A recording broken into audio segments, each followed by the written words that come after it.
Good evening. Good evening. That's as good as y'all can do. Happy New Year. How about a happy, blessed New Year? That's what I'm talking about. Look, you got the dogs in the big game, and y'all can't be more excited than that. I'm a big Dogs fan, I'm telling you. I'm happy to be here. And probably one of the most significant questions I got asked just a moment ago. Why am I supporting Josh McKoon? The answer is real simple. I support people who are going to do the right things for the right reasons. Absolutely. You can't understand or know every issue that they're going to have to focus on. But when it gets down to making a decision based upon what's right, that's the person that I want in that position. And that's the biggest reason that I'm supporting Josh for Secretary of State. So Josh, good luck.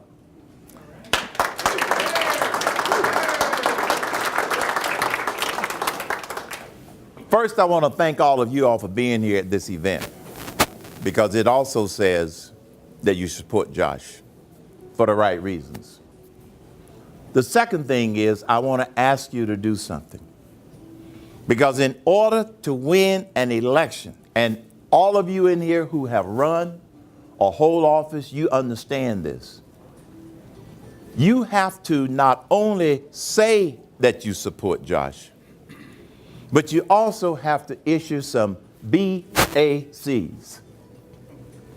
Big ass checks. If you haven't issued a big ass check yet, it's time. When I ran for the United States Senate here in Georgia, and when I ran for president, that was one common factor. When you get out in front of spending, you never catch up or get it back. Because your staff, Matt, can always come up with reasons to spend the money as fast as it's coming in, not recoup what you have. I don't regret that, but that's just the nature of a campaign. It's just the nature of politics. It's just the nature of trying to serve your fellow man. So even if you can't write a BAC, make sure that you talk to people who can. I think Butch is maxed out. If he hasn't, I'm going to shame him into it. I know, that's what I said, if. But anyway, thank you all again for being here. And let me just say a few words about the national scene, because we have three levels that we have to be concerned about. There's no such thing as you only have to be concerned about local, you only have to be concerned about state, you only have to be concerned about federal. No, you got to be concerned about all of them. Amen. And those of you that know me know that I talk about most of the federal, because that's as much time as I have every day. And so some of the things that are happening at the federal level, I think we can learn from in terms of the state level. Number one, leadership is critical. But a lot of people don't know what leadership is. The reason that the liberal media is going nuts is because we finally have a leader who understands leadership and doesn't give a flip about what the media says.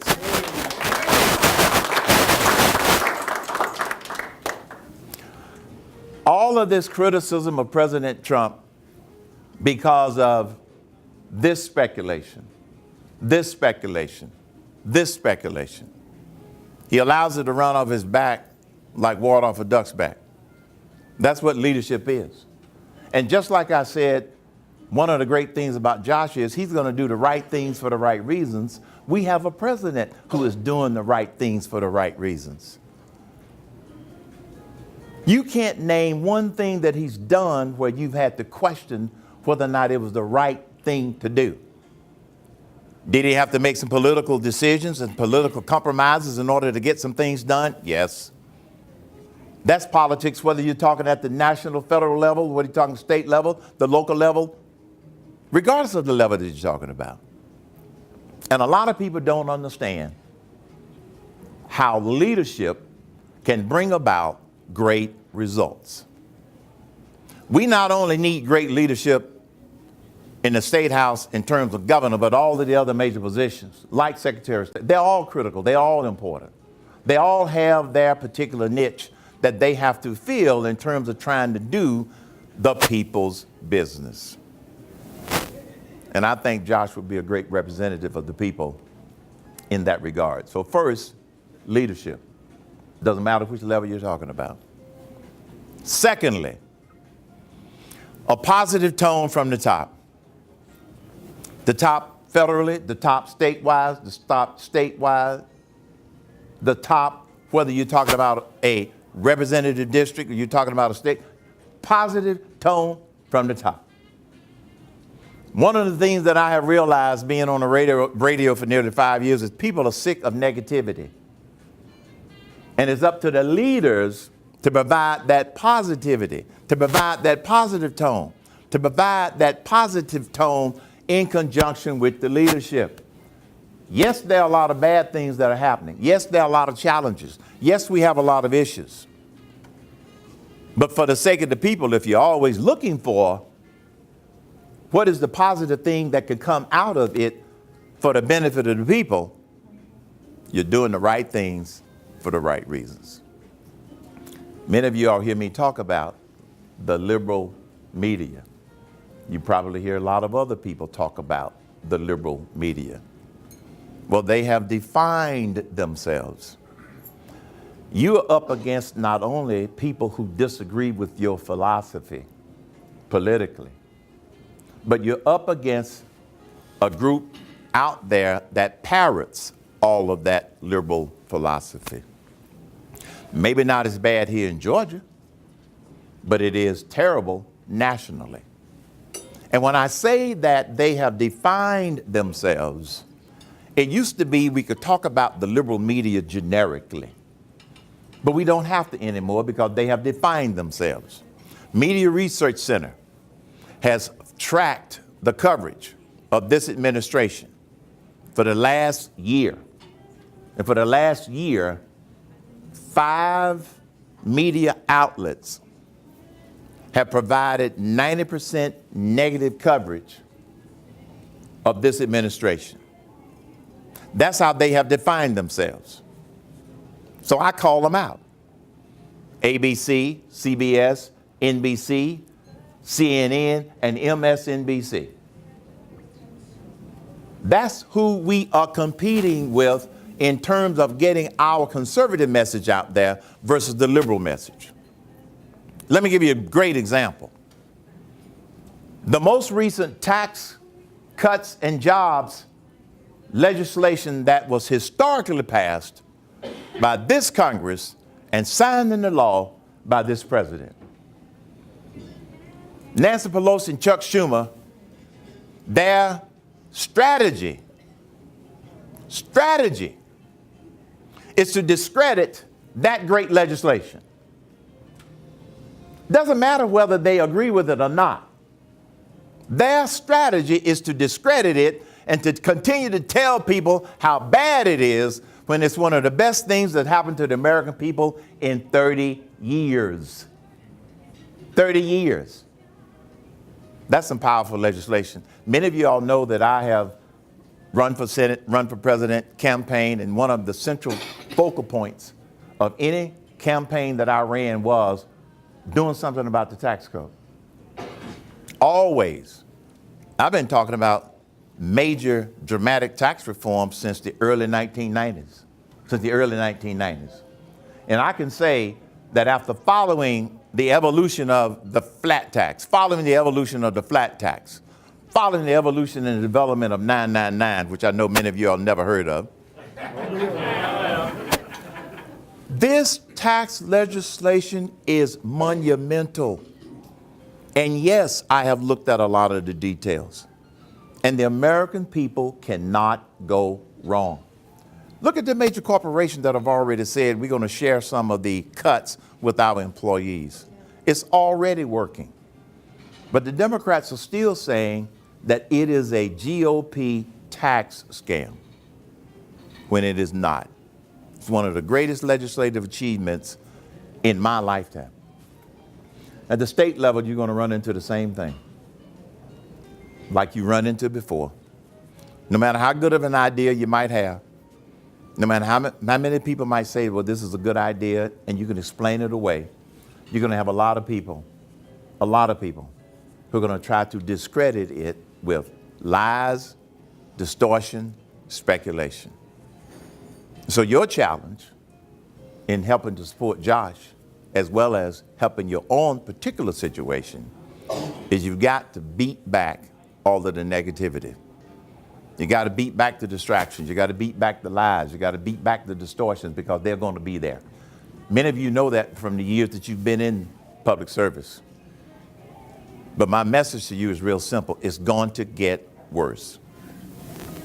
It's going to get worse. And then lastly, the thing that I would say is, many of you know my background. I didn't come from a privileged background. I came from a background where the best thing I had going for me was a mom and a dad. That was the best thing that I had going.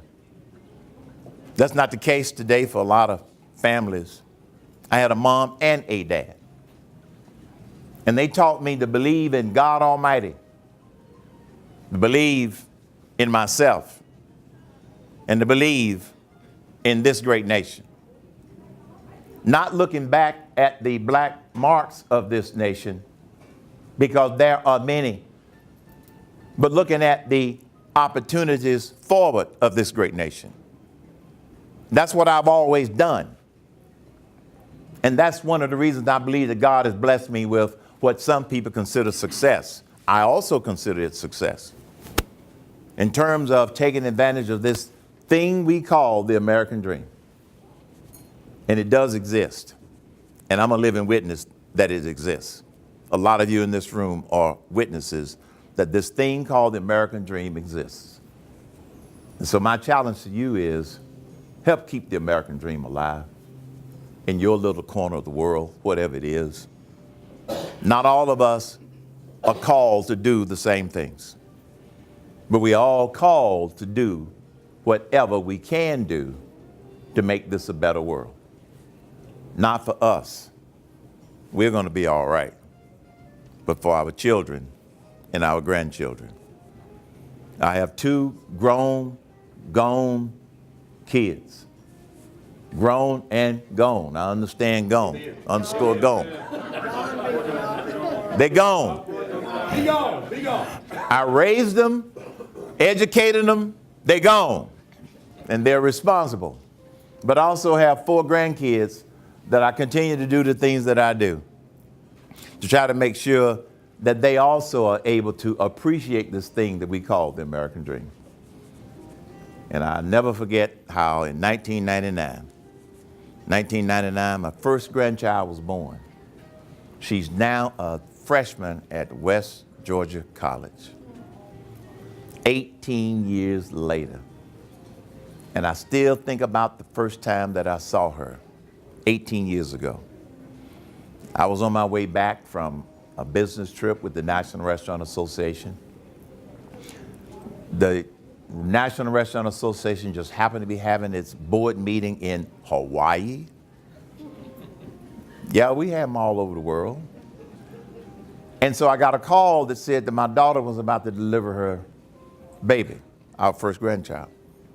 Now, my wife was in Nebraska, which is why she didn't go to the meeting in Hawaii, because she knew at any moment we were going to get a call that our daughter's about to deliver. So when my wife called, she jumped on the plane, and she was there in a day. And I took my time coming back, because I knew I wasn't going to get there in time. Got to come from Maui all the way through Phoenix. You got to lay over. And then I had a meeting already pre-set up in Austin, Texas with George W. Bush. So I had to say, do I try to get to Atlanta knowing I'm going to be too late, or keep my meeting with George W. Bush, then governor of Texas? So Butch, I decided to keep my meeting. Came back from Maui, connected in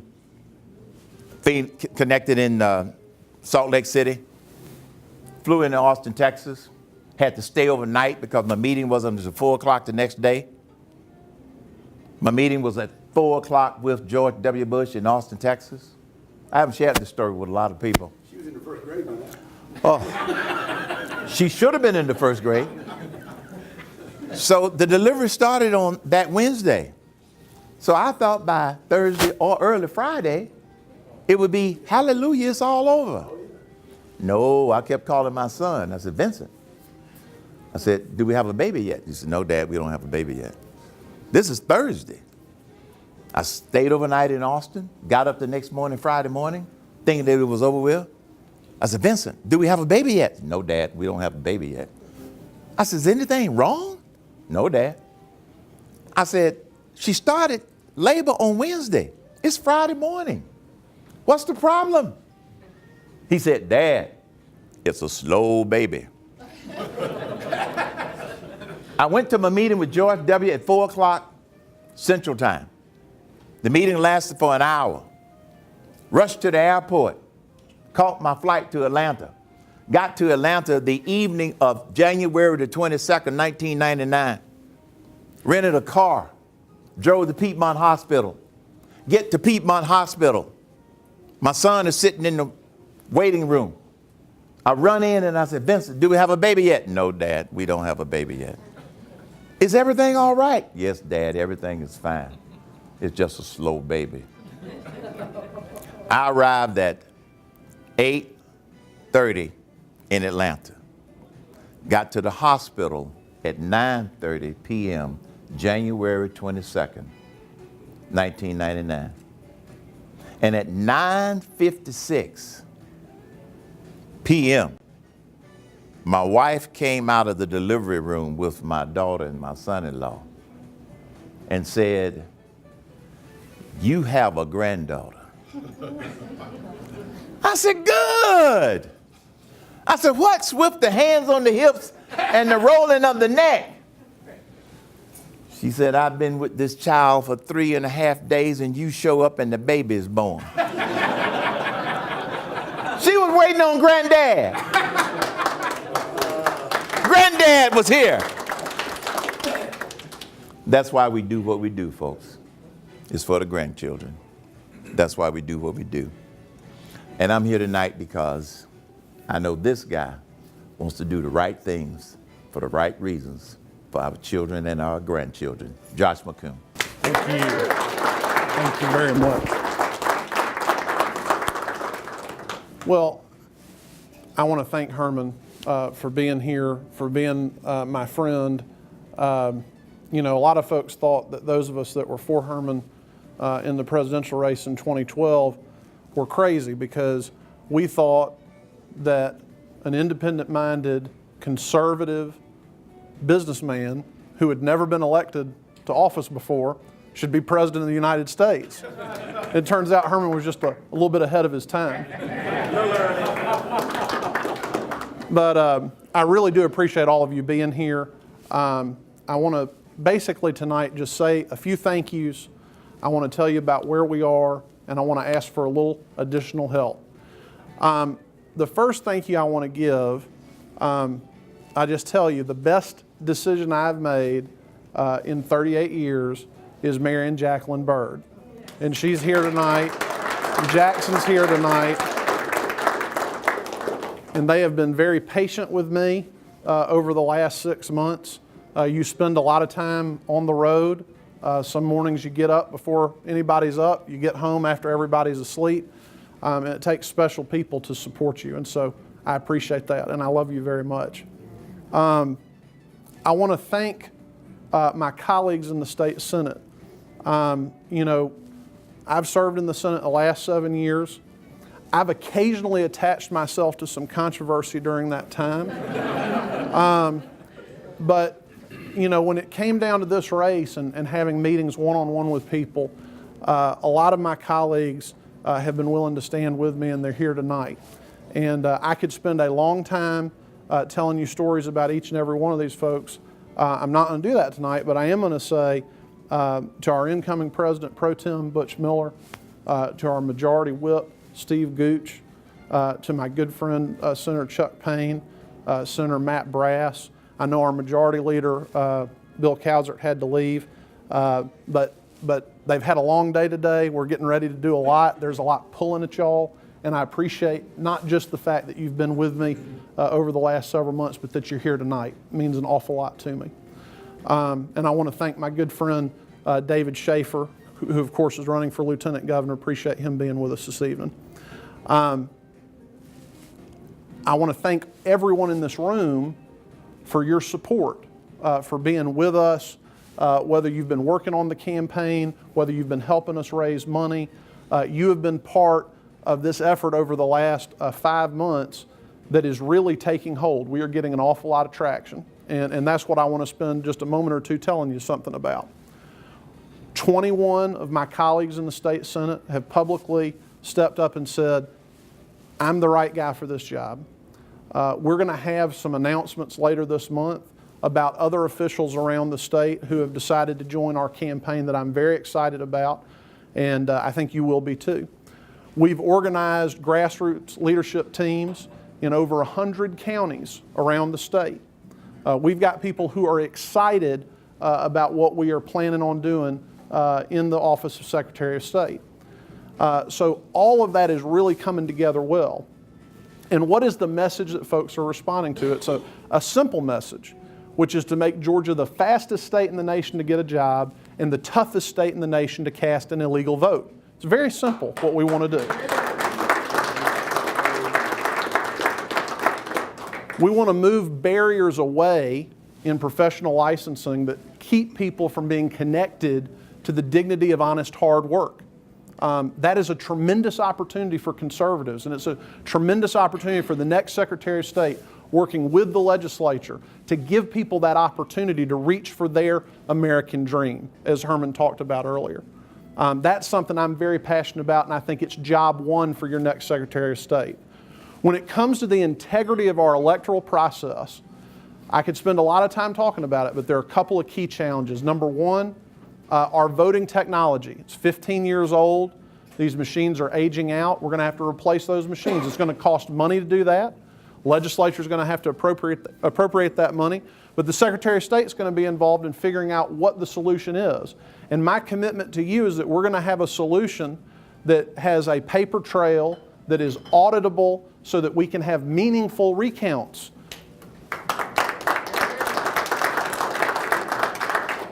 We are going to deal with legal challenges that get made by the far left to the integrity of our electoral process. We had a little election in the Atlanta area this summer.